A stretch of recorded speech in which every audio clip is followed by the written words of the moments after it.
the pleasure of introducing two very talented and experienced experts in the e-commerce and design side of things.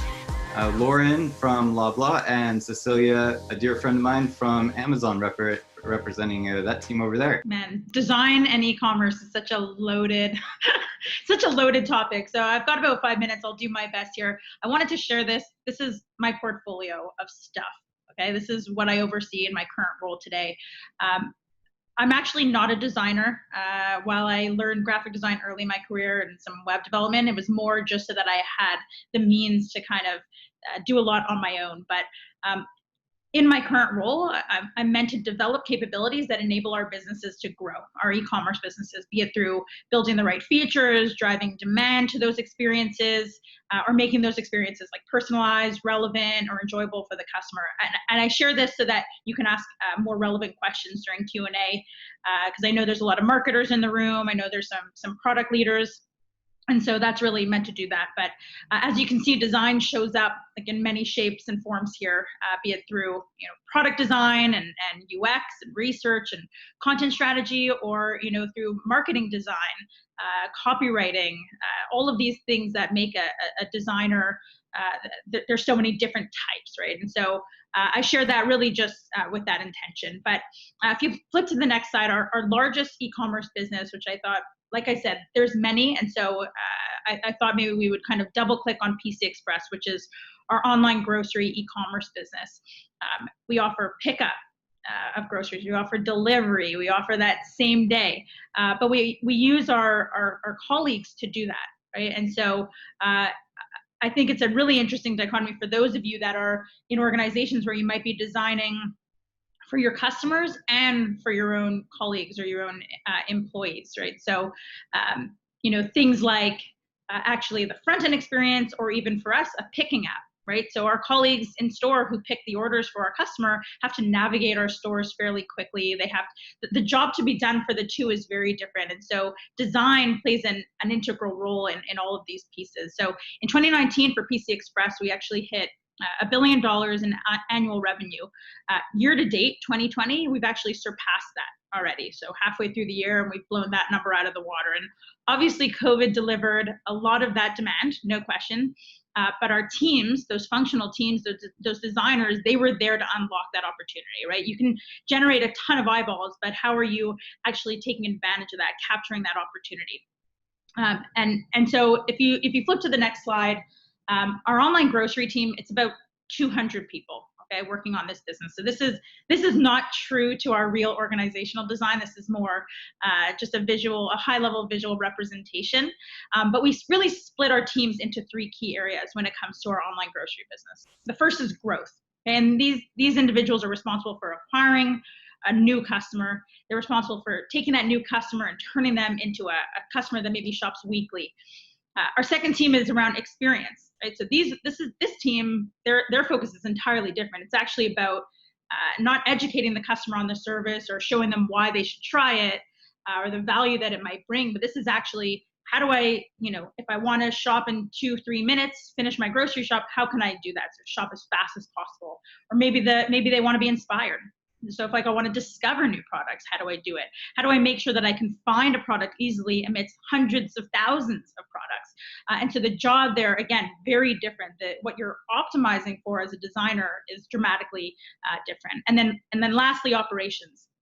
So once you've come in and you're now a customer, once you've shopped, how do you actually get the things that you want? And that's really where, we talk about, what you wanted, make sure you get what you wanted, make sure you get it how you wanted. So picked up, delivered, maybe at a train station, and you get exactly what you expected to get from a last mile perspective. Design plays an integral role at every step of that customer journey. And customers don't see this org. They don't want to see this org. And so, they really shouldn't see it. So how do you, for us, we think about how do we centralize design and make sure even when we embed designers that they're thinking about the full journey, obviously with laser focus on their area that they own, but a customer can't decipher the difference. And so for us, it's really how do we make sure that they play an integral role and we centralize that function and then deploy them into these pockets. And then last slide, there's many things that make a great designer for me. And again, like I said, I'm not a designer. At this point, I'm not anything. I'm more of just a people leader and maybe a strategist when it comes to our e-commerce businesses. But I think what I've seen, what I've learned, and maybe what we'll dive into a little bit more today is like, number one, all designers need to understand what outcome they're designing for. Okay? Are they designing to allow the customers to build a cart as quickly as possible, or to convert as many organic visits as possible? And if you are crystal clear on that outcome, the designer can optimize based on that. And then, not only that, they can feel effective when they achieve that outcome. Second piece, Lauren. This is a great slide.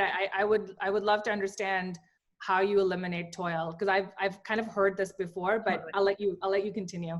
Yeah. I included that one. I was like, oh shoot, that's like the most important one. But the second one is like, they have to have business context. And for us, our designers are embedded in our outcome pods. Okay, they understand who the customer is. They're sitting in business reviews, so they understand what they're trying to achieve from an outcome perspective. They understand the performance of the work, whether that be as part of a bigger team or their own.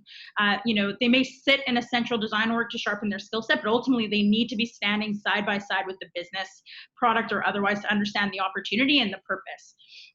Third, they've got to be enabled. Like, so for us, my role is building capabilities. I'm trying to arm designers constantly, whether it's with centralized teams or just them as individuals, with all the capabilities to do, to be outcome focused, to understand business, whether that's the tools to run customer research, like, give them access to usertesting.com, insights from customer surveys, the ability to experiment, again, with tools or with a centralized team, or like access to analytics to understand the performance of their creative. I think all of these things are really critical when it comes time to actually using their design skills to achieve the objectives of yourselves or of your e-commerce businesses. And lastly, eliminate toil. Our team we're constantly looking at how do we automate a lot of the mundane, right? And so, technology is changing quickly, and whether that's using, some of the tools that Google is creating around dynamic ad creative, whether that's changing your CMS so that designers don't have to create multiple designs for multiple breakpoints.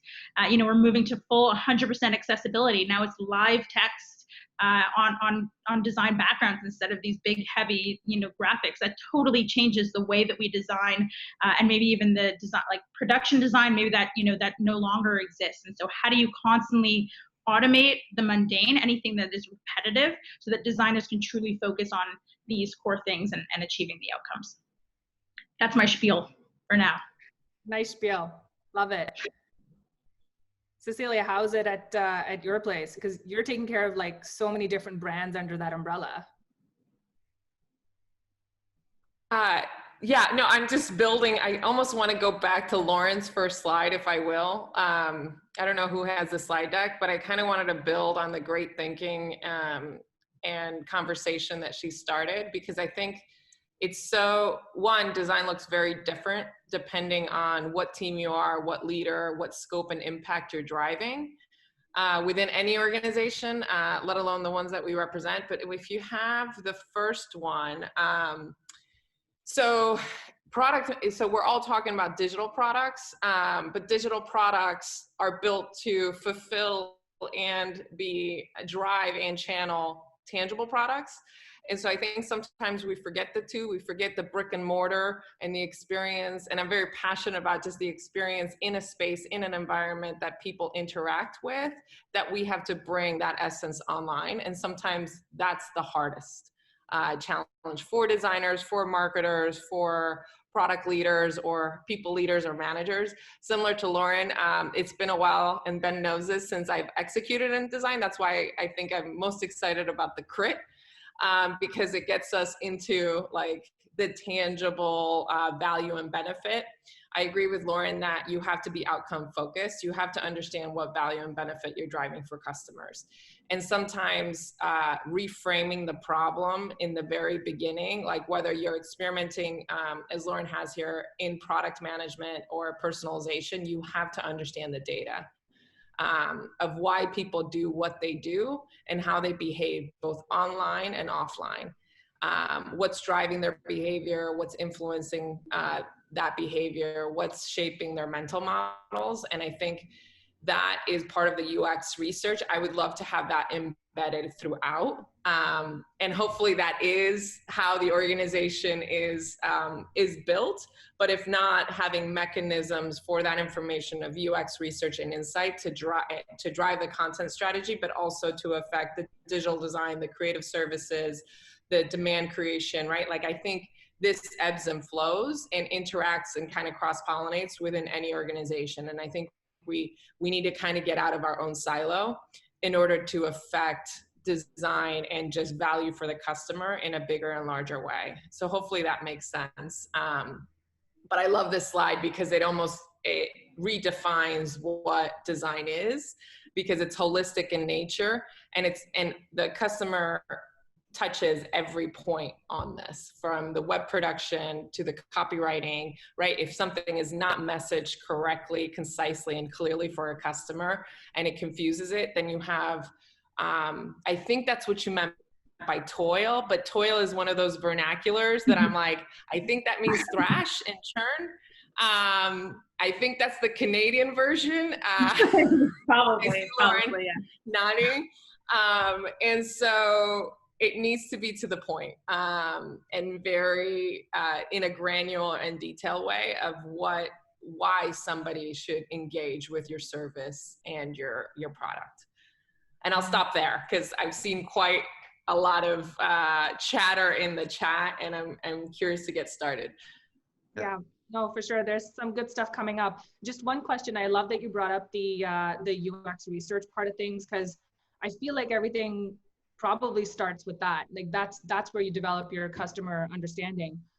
Curious to hear from both of you on how often you do that and how you structure that, because you're totally right. Ideally, it's continuous. It ebbs and flows throughout the organization, but it's really, really hard to disseminate that information. How do you guys tackle it?